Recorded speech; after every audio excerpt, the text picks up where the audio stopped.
நீங்கள் எப்போதாவது நடு இரவில் இந்த உலகமே ஆழ்ந்த உறக்கத்தில் இருக்கும்போது தனிமையில் விழித்திருந்து உங்கள் கைகளை வானத்தை நோக்கி உயர்த்தி, யா அல்லாஹ், என் விதியை மாற்று, என் கஷ்டங்களுக்கு ஒரு முடிவைக் கொடு என்று மனமுருகி கேட்டதுண்டா? உங்கள் இதயம் பாரமாகி வார்த்தைகள் வராமல் கண்ணீரே உங்கள் மொழியாக மாறிய தருணங்கள் உங்கள் வாழ்வில் உண்டா? அப்படிப்பட்ட உங்களுக்காகத்தான் இந்த பதிவு.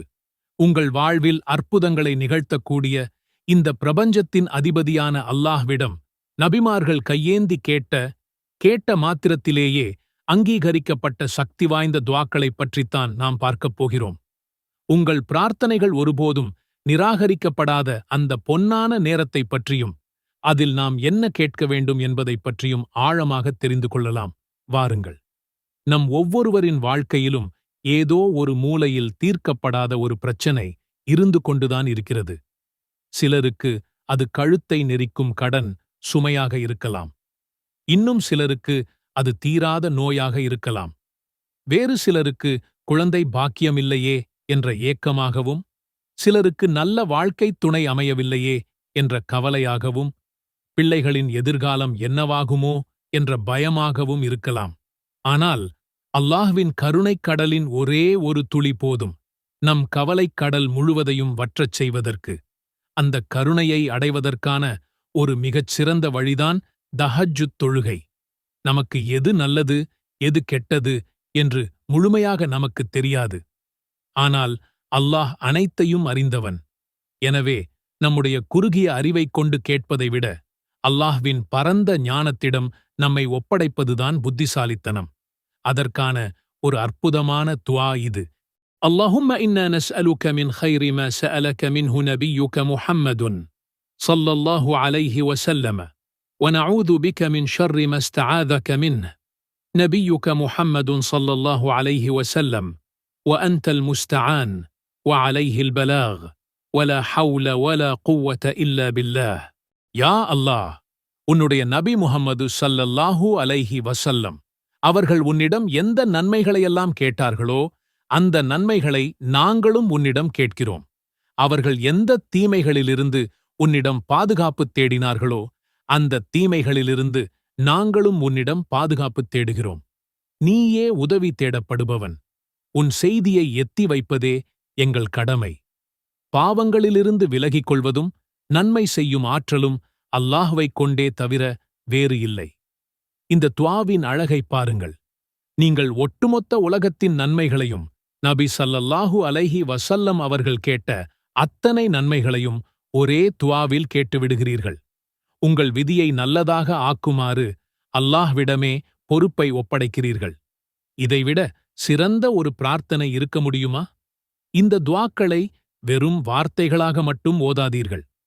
ஒவ்வொரு வார்த்தையின் பொருளையும் உணர்ந்து இதயம் நொறுங்கி கண்ணீருடன் கேளுங்கள். எல்லாவற்றையும் விட மிக முக்கியம் யகீன். அதாவது, அல்லாஹ் என் பிரார்த்தனையை நிச்சயம் ஏற்பான் என்ற அசைக்க முடியாத நம்பிக்கை. பல வருடங்களாக குழந்தை இல்லாமல் தவித்த நபி ஜக்கரியா அலைஹிஸ்ஸலாம் அவர்கள் தள்ளாத வயதிலும் நம்பிக்கையுடன் கேட்டார்கள். அல்லாஹ் அவர்களுக்கு யஹ்யா அலைஹிஸ்ஸலாம் அவர்களை மகனாகக் கொடுத்தான். அது ஒரு அற்புதம். உங்கள் வாழ்விலும் அப்படிப்பட்ட அற்புதங்கள் நிகழ உங்கள் நம்பிக்கைதான் முதல் படி. அல்லாஹ் உங்கள் துஆவிற்கு 3 வழிகளில் பதிலளிக்கலாம். 1. நீங்கள் கேட்டதை உடனடியாகத் தருவான். 2. அதைவிடச் சிறந்ததை உங்களுக்காகத் தருவதற்காக தாமதப்படுத்துவான். அல்லது 3. உங்கள் மீது வரவிருந்த ஒரு பெரிய துன்பத்தை இந்த துஆவின் பரக்கத்தால் தடுத்து விடுவான். எனவே எந்த நிலையிலும் உங்கள் நம்பிக்கையை இழந்து விடாதீர்கள். உங்கள் பிரார்த்தனை ஒருபோதும் வீணாகாது.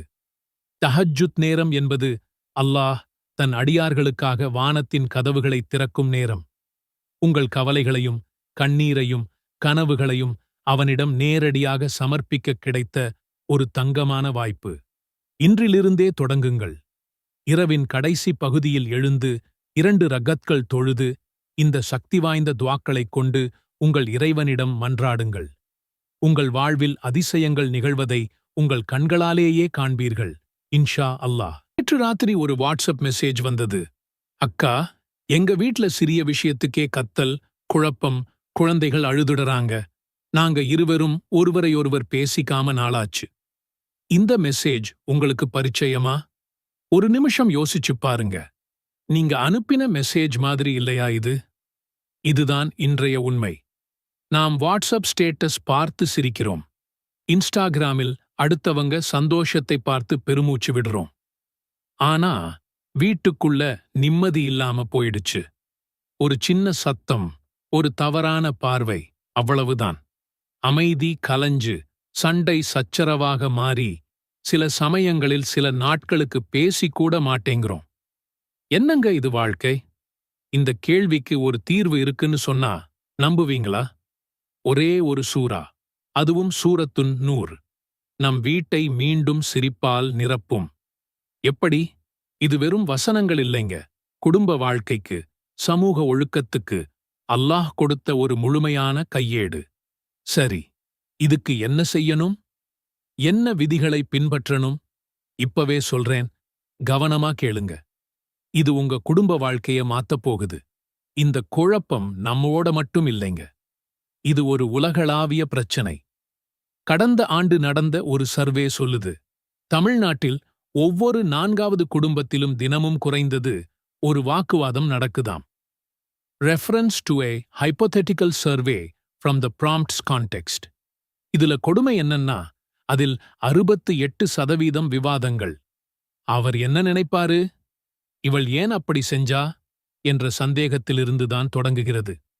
சந்தேகம் சின்னதா இருக்கலாம், ஆனா அது ஒரு நச்சு விதை மாதிரி. நீங்க கவனிக்காம விட்டா அது வளர்ந்து வளர்ந்து ஒரு நாள் உங்க வீட்டை இருட்டுக்குள்ள தள்ளிடும். உறவுகளுக்குள்ள ஒரு சுவர் எழுப்பிடும். இதுதான் சூரத்துன் நூர் நமக்கு முதலில் அடிக்கடி சொல்கிறது.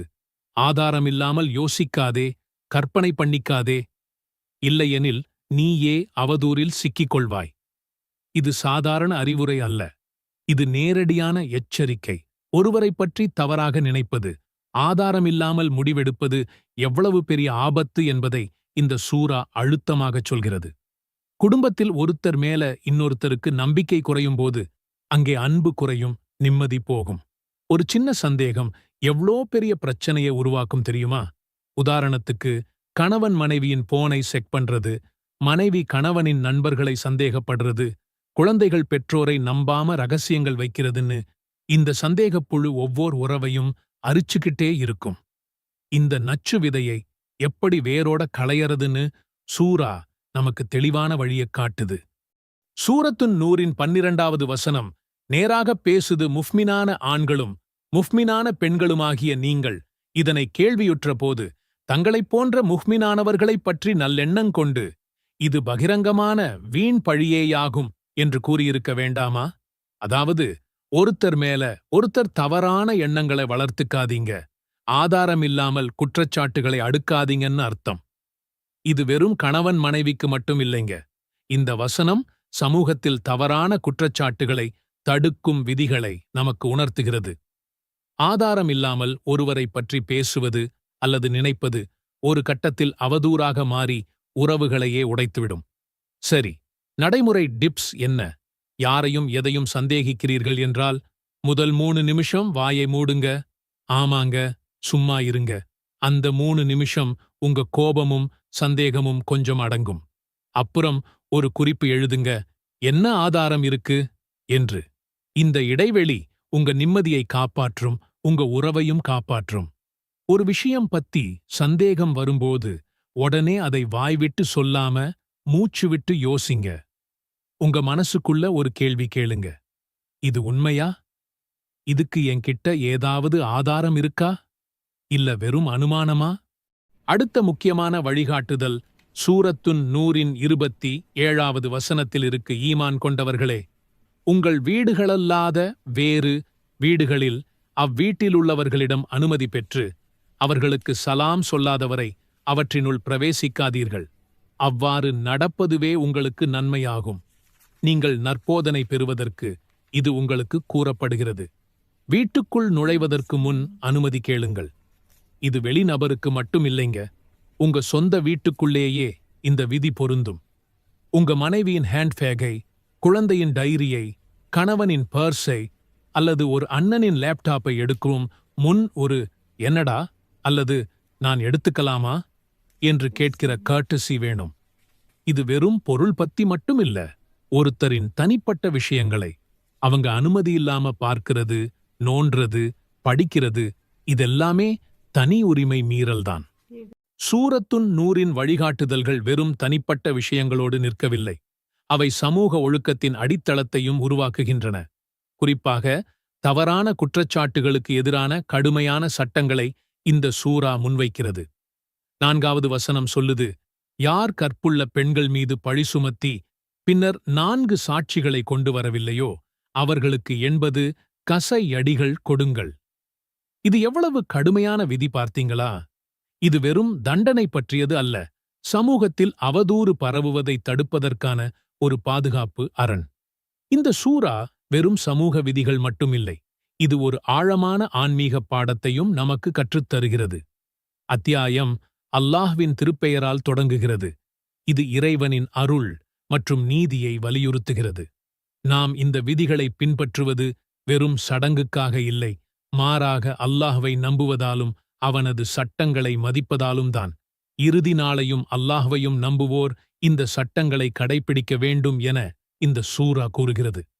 இந்த விதிகளை பின்பற்றுவது நம் குடும்பத்தை மட்டுமல்ல, நம் சமூகத்தையும் தூய்மையாக்கும், ஒழுக்கமாக்கும். சூரத்துன் நூர் என்பது வெறும் சட்ட புத்தகம் இல்லைங்க, அது ஒரு பேரொளி. அந்த ஒளி நம் வீடுகளுக்குள்ளும் நம் மனதுக்குள்ளும் பிரகாசிக்கும்போது அங்கே அன்பு வரும், நிம்மதி வரும், சந்தோஷம் வரும். ஆக சூரத்துன் நூர் நமக்கு கற்றுத்தரும் பாடங்கள் தெளிவானவை. தேவையற்ற சந்தேகத்தை தவிருங்கள், ஆதாரமில்லாமல் பேசாதீர்கள், ஒருவருக்கொருவர் தனி உரிமையை மதியுங்கள், குடும்ப உறவுகளுக்கு முக்கியத்துவம் கொடுங்கள், பரஸ்பர அன்பையும் மரியாதையையும் வளர்த்துக் கொள்ளுங்கள். இந்த விதிகளை நாம் நம் குடும்ப வாழ்க்கையில் கடைபிடித்தால் நிச்சயம் நம் வீடுகள் மீண்டும் சிரிப்பால் நிரம்பும். உங்க குடும்பம் மகிழ்ச்சியாக மாற இந்த சூரா போதும். இதை வெறும் வார்த்தையா மட்டும் பார்க்காதீங்க, ஒரு வாய்ப்பா பாருங்க, ஒரு மாற்றத்துக்கான ஆரம்பமா பாருங்க. இந்த வழிகாட்டுதல்களை பின்பற்றி உங்க வாழ்க்கையில ஒரு புது அத்தியாயத்தை ஆரம்பிங்க.